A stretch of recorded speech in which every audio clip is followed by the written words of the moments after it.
Hello and welcome to Morning Brief Market Sunrise. I'm Ramzan Karmali, live from Yahoo Finance's studios in London. It's Friday, 17th October. Coming up on the show, is Jamie Dimon's fear of cockroaches turning into a reality? Regional banks continue to slide. Gold looks set for its best week since 2008. And I'll tell you why Tesla shares are down in the pre-market despite posting a rise in sales. So grab your coffee and let's own the morning. Shares of regional banks and investment bank Jefferies continue to slide in the pre-market.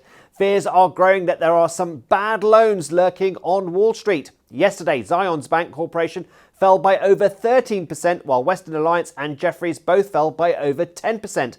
That weighed on the overall market, sending all three major benchmarks lower. And today in the pre-market, US futures are also pointing to a pretty weak start to the trading day. Overnight, shares across Asia also fell sharply, and Europe started the day firmly on the back foot. So how did this all start? Well, the bankruptcies of two auto industry-related companies this year have raised concerns about loose lending practices, especially in the opaque private credit market. This week's concerns all started on Wednesday evening when Zion said it faced a sizable charge because of bad loans to a couple of borrowers. Yesterday, Western Alliance added to all of this when it alleged a borrower had committed fraud. Well, auto parts maker First Brands went bankrupt last month, and Jefferies said that hedge funds it runs are owed $715 million from companies tied to First Brands, while UBS said it has about $500 million in exposure. Jefferies shares are down over 25% this month. Well, the banking industry and investors are now concerned that all these instances of loans gone wrong indicate a much deeper crisis. All this has come in a week when big banks have been in focus with their earnings reports. Well, here's Skylar Wynand, Chief Investment Officer from Regan Capital, with his take on the situation. You have the very large banks that have come out, JP Morgan, Morgan Stanley, that have reported absolutely gangbuster earnings. Great trading revenue, NIMs increasing across the board, huge positives. Then you have regional banks that don't have the pricing power that the large national banks do, like a JP or a Citi. They've been really competing on the lending side. They've been competing against private credit, non-bank funders, et cetera. And they're giving out loans that maybe they shouldn't have been giving out. So you have a lot of surprises that have happened just in the last month. 2 bankruptcies, 2 to 3 large holes in their lending portfolios that are getting reported. So the reason banks are down 4% this day is that, this is not expected. And Jamie Dimon came out a couple days ago saying, hey, there's not just one cockroach. It's not just Tricolor. It's not just First Brands. Now we're seeing cockroach 3 and 4 now getting reported in the news today. So bank investors are starting to get nervous that this isn't just a canary in a coal mine, that there's a lot more to come about in terms of credit losses. And investors haven't had to worry about credit losses really for 10 years. They just started worrying about interest rate losses 3 to 4 years ago. Now they're starting to worry about credit losses as well. So especially on the regional banking front, investors are really nervous and are running away today. Well, fears around regional banks are having ripple effects across the markets, and there's a lot more going on too. So here are the 3 things you need to know today. First, gold is shining brighter than ever, hitting a fresh record and inching closer and closer to $4,400 an ounce. It's at around $4,350, as you can see right now. The mechanics are clear. Investors pull money from banks and other stocks as fears grow that there might be bigger issues with bad loans on the horizon. Traders are calling it a flight to safety. This shows just how nervous investors are right now as they prepare for an AI bubble and potential bigger cracks in the banking sector. Number 2, President Trump vows to slash the price of Ozempic, and that's shaking up an already battered part of the pharma sector. At a White House appearance, Trump promised that Americans could soon pay just $150 a month for the blockbuster weight loss drug. That's a huge drop from roughly $1,000 a month today. That triggered a swift market reaction. Novo Nordisk shares fell around 6%, while Eli Lilly dropped nearly 1% in early trade. They're now down over 4%.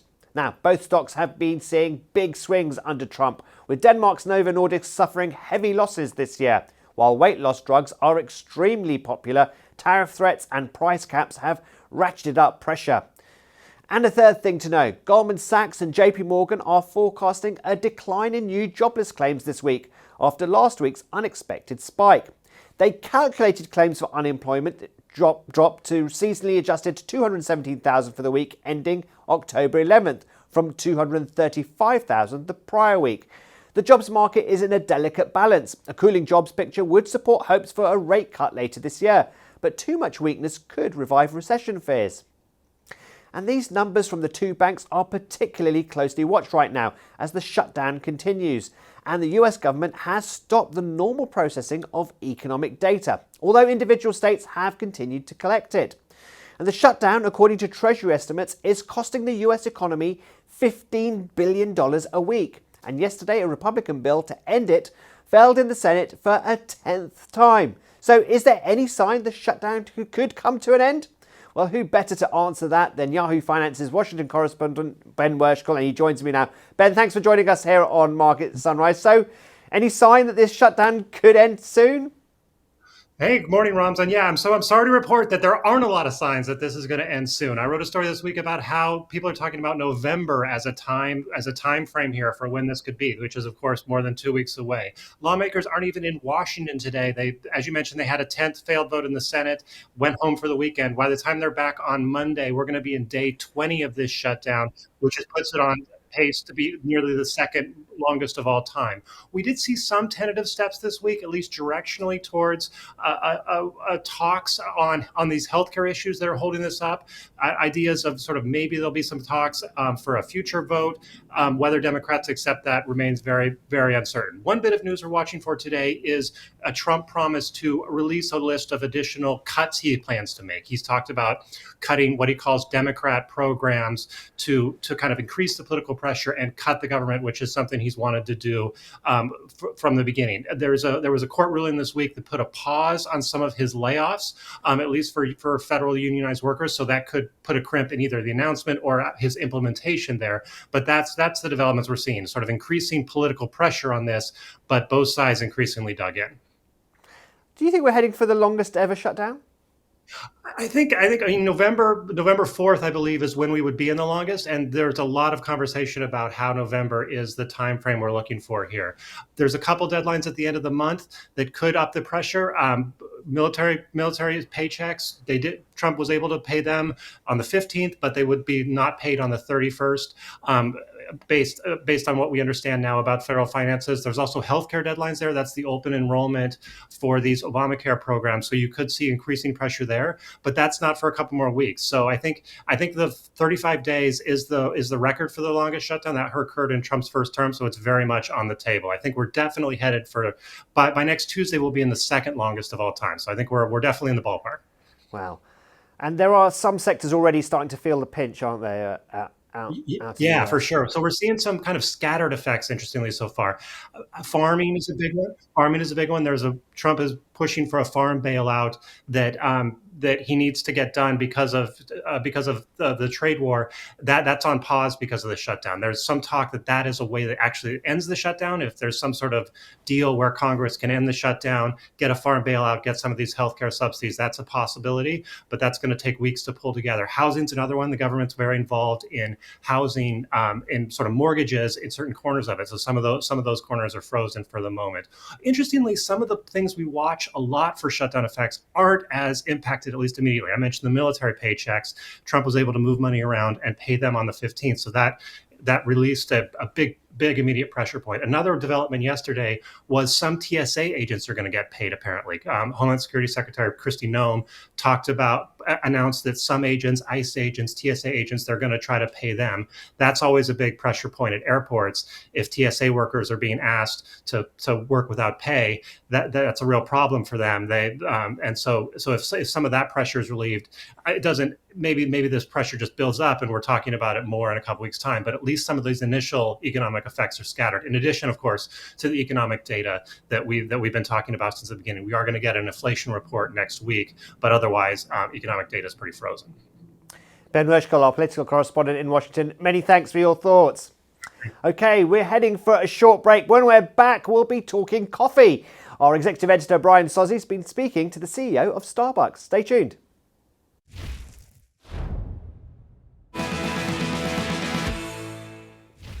Welcome back to Market Sunrise. We're going to take a moment now to hear from the CEO of Starbucks, Brian Niccol. He spoke to Brian Sozzi about the future of tech and AI. So you are over a year into the role of CEO of Starbucks. Finish the sentence for me. The Starbucks of today is?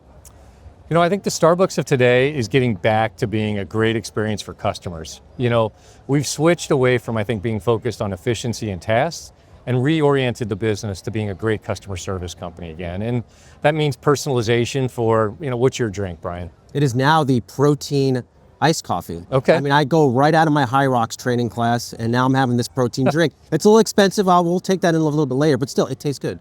Well, look, I started my day with a protein latte, vanilla latte. So obviously there's going to be more innovation coming that I think is very much on trend. But I think what you'll also find is our baristas are better set up to give you that great experience for that personalized drink that you want to have. And I think that's where Starbucks is today versus a year ago when I talked to our partners, they didn't feel like they were set up for success to give people the experience that they actually expected from Starbucks. I've joked to you in the past, like I followed how you rolled out items at Chipotle. I mean, they're called a stage gate process. Yeah. I would hear about this a lot. How have you changed the innovative process at Starbucks? Because before you, they would try this energy drink, and I would order this pink and blue drink, and it tasted like nothing it was as advertised. Like, what are you doing different? Yeah, look, we are using a stage gate process. It's one of those things that I think when you put some discipline in place around innovation, you end up with bigger innovation that can be executed correctly. And protein's a great example. That really went through our process. That's really the first item that we had the ability to say, let's take this from idea all the way to scale. And on our way, we started in 5 stores. We got a lot of feedback from those baristas on how to make it better. When we got that feedback, we then put it into, I think it was around 100 stores. And then we better understood what's the supply chain necessary, what is the right way to build this, and what is the way that customers want to order it. And so you've seen us make some changes in the app. You've seen us make, I think, some smart decisions in how it's merchandised in the store. And then most importantly, our baristas are set up to execute it with excellence every single time. What's next? Not necessarily just on the coffee front. How are you reinventing that bakery case when I walk in? Yeah, well, look, I think you might have heard me talk about this. From the beginning, I said, look, we got to get back to winning the morning. And I think we've done a nice job of setting ourselves up to win the morning. First, from an experience standpoint around coffee and beverages. Now we're going to turn our eyes to how do we make the bakery case relevant and more relevant for that morning experience. And so we've got a new bakery case that will be coming out with, I think, more artisanal pastries. You're not doing away. Are you doing away with my egg bites? Are they No. That's a staple. So this is more focused on how do we get the pastries right. We've already got some great innovation coming on what I would call like the protein forward breakfast items. The egg bites platform is a home run. We need to figure out how we continue to leverage that going forward. What else protein can you sell? Like food? Well, look, this is where I think we now have to focus on how do we build an afternoon day part. Mm-hmm. And so it's like win the morning. Let's start building the afternoon. And in the afternoon, I think we have opportunities on food to get the right selection of food. And then I also think we have opportunities on drinks to figure out how we can bring the right craft with the right flavors, customized energy, as a matter of fact, even with those drinks and flavors. So, I'm optimistic about what we can do on the afternoon day part while we continue to make great progress in the morning day. There was a Starbucks, and I think it's still by me in the city. At one point, they were serving alcohol. Are you a big believer Starbucks should be serving some form of drinks with alcohol in it? Look, I think that's a great example of experimentation that's happening in our roasteries and reserves. We have some fun ideas. I've heard about the matcha margarita. Espresso martini. The espresso martini is a crowd pleaser, but there's some fun things we can do, right? Matcha margaritas, the pink drink Cosmo. So I think there's some fun things we can experiment with alcohol on. It's still at a very small level, but when we strike the right chord, if we have the ability to scale that, we will scale it. I'm not sure whether I drink a matcha margarita, but anyway, it's time for another quick break. But stick around to hear our trending stocks and some breaking stories as earnings season continues.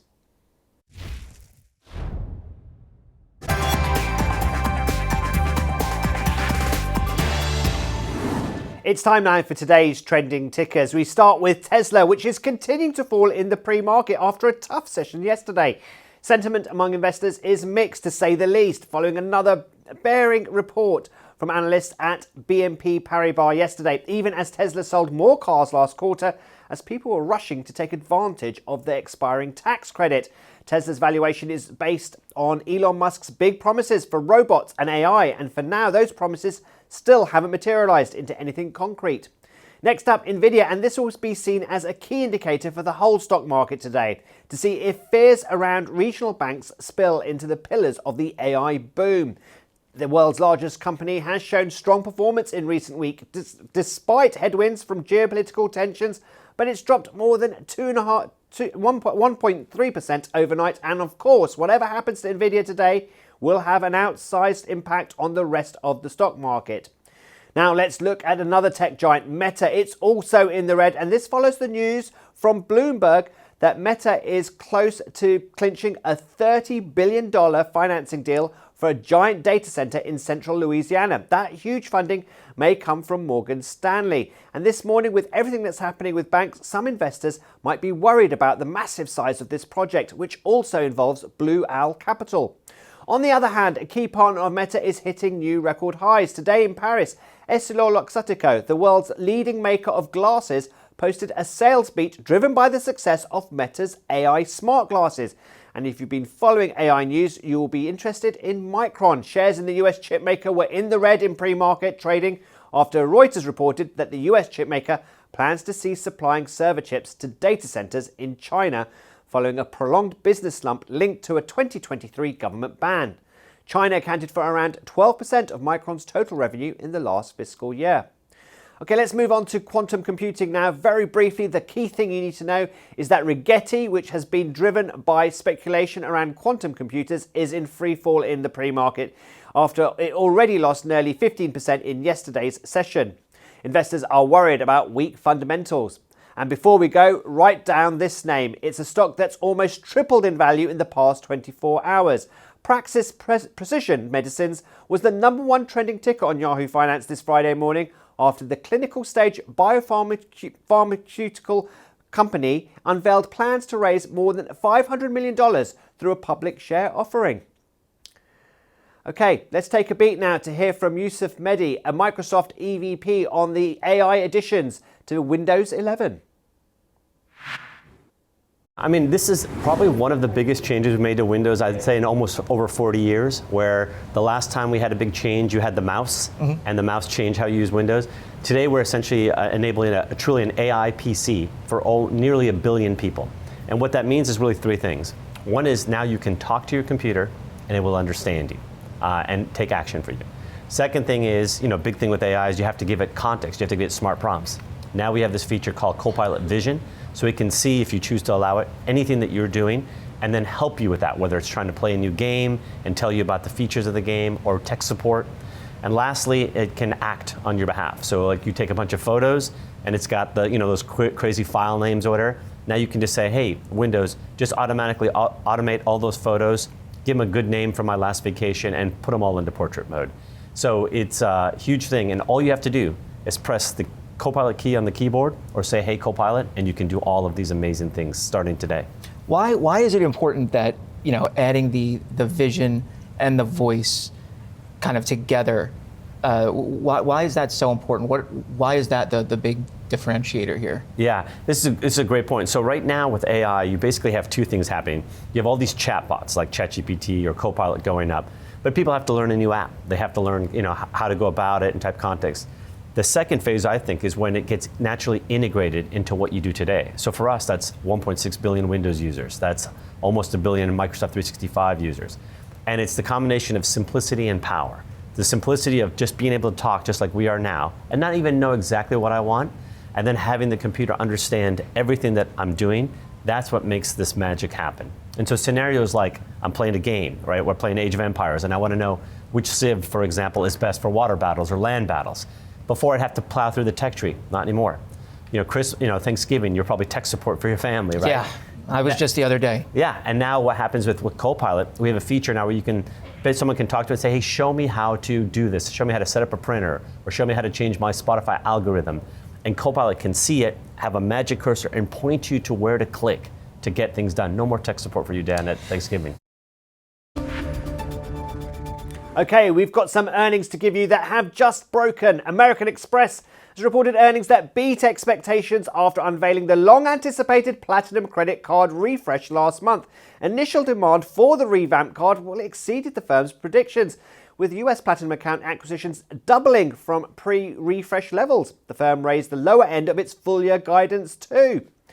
Okay, next up, Truist Financial. So its adjusted earnings per share was forecast by Wall Street to come in at $1. It actually beat that. It came in at $1.03. That's helped send its shares up pretty sharply in the pre-market. They were up over 4% at one point. Anyway, Truist has leading market share in many of the high growth markets and even upped its predictions for the fourth quarter ahead.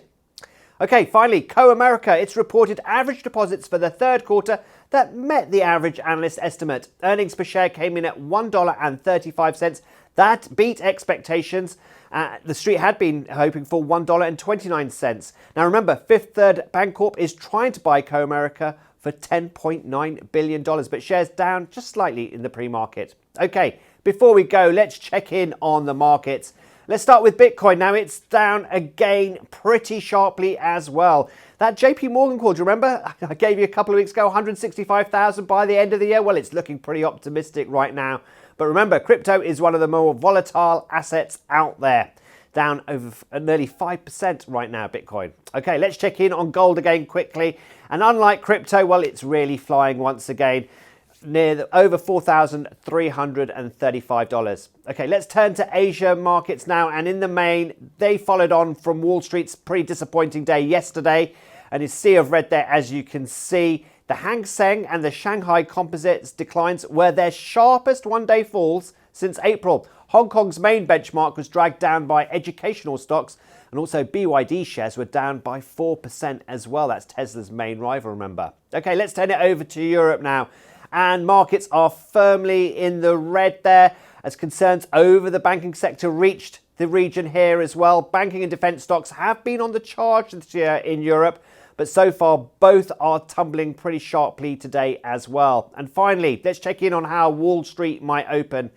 And as we have said, those concerns surrounding regional banks' loan practices are really pushing investors away from riskier assets and towards safe havens. The Dow there, the S&P and the Nasdaq all set to open lower. Okay, that is it for Market Sunrise for this morning. Stay with Yahoo Finance for continuing live coverage of the markets and your money all day on streaming and online. Coming up next, join Julie Hyman ahead of the market open on Morning Brief. I'm Ramzan Karmali. Go own the morning.